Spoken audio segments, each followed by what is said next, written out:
Hey guys, this is Michael from Karate Breakdown. I'm here to bring back practical karate. Today we're looking at the most common throws found in karate. So if you guys break down throws into a few common principles, you'll be able to see them all over the place in every single martial art, combat sport, self-defense. It's all just human movement. It's just how you train it. It's the methodology. It's not what style you train. With that said, I use katas, or those forms that we practice, as muscle memory building tools. That tells me there are only a few ways that the body can move. We're limited to our anatomical structure, and that means there's only a few ways that you can throw a person. So I'll break it down into three main ideas. There's a lift, a trip, or a sweep, and then the third one would be something like a drag that you'll see a lot more in traditional martial art. So the first one is a lift. Pretty self-explanatory. You put your arms around something, you bear hug something like a bag of rice or a sack of potatoes, lift it up, and then you dump it back down. Against another person, you are trying to grab around the waist or wherever you can.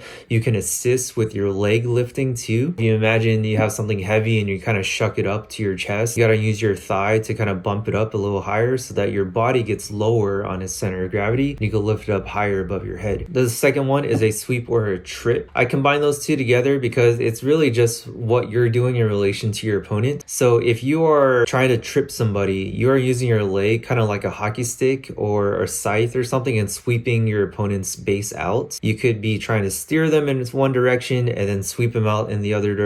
So your legs actively sweeping through your opponent's center of gravity. On the other hand, if you just stick your foot out and then use your upper body, your grips, to pull your opponent into that foot, into that obstruction, they trip over it, well, that becomes more like a trip. Either way, you're accomplishing the same thing where you are putting something there, either forcefully or just placing it there and then making your opponent fall over it, and therefore you're taking them down to the ground. And then finally, we're looking at something like a drag. And we don't see this a lot in combat sport. We kind of see it more like collar ties, where you're trying to manipulate your opponent's center of gravity, maybe arm drags and stuff like that.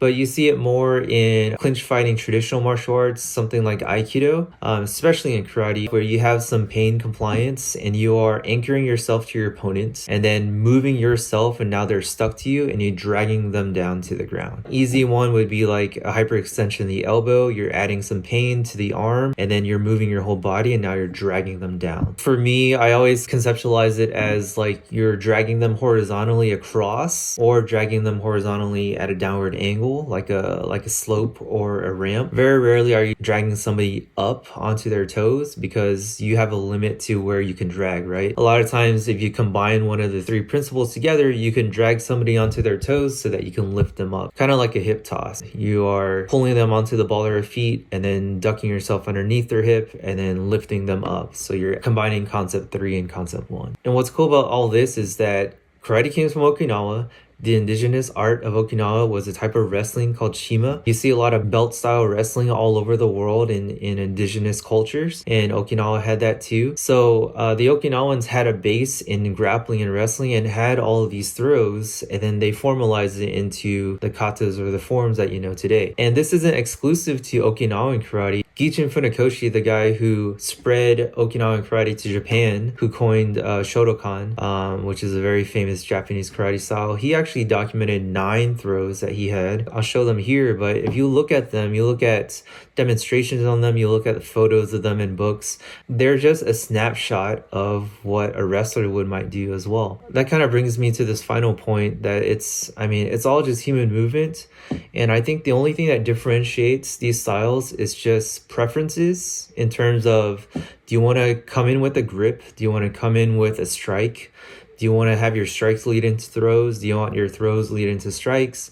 Are you trying to immobilize your opponent? Are you trying to subdue them? Are you trying to finish the fight and possibly end your opponent's life? There's all these considerations to have, and that's kind of what dictates how the style evolves. And then also add in the individual aspect of it. If you aren't as fast on your feet and you're really strong and you have great tensile strength, maybe you want to get a grip on your opponent before you do any of these things, right?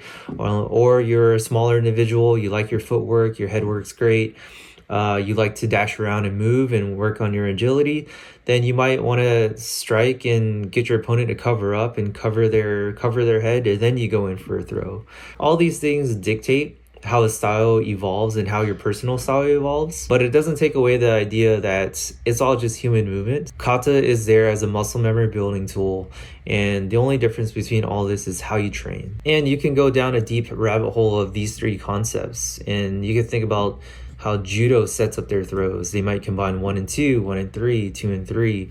How sambo, combat sambo sets up their throws. They could do a strike into a throw. All these things where you are bridging the gap between you and your opponent, either by defending their attack, by attacking yourself, or by getting grips and grabbing onto something, by breaking a grips or baiting them into grabbing you. There's all these different opportunities and all these different scenarios that kind of cater to your preferences and also your mindset at the time. Hope that makes sense. There are tons of throws in katas. I mentioned this in previous videos. 180-degree turns in katas, most likely a throw or a drag.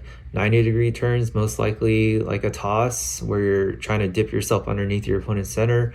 If you have this lens when you do your katas, you're going to see it all over the place, especially looking at like small joint manipulations. All these intricate hand techniques that you see in katas, they most likely indicate some type of joint manipulation and some precursor to a throw. Cool. Hope that makes sense. Catch you on the next one.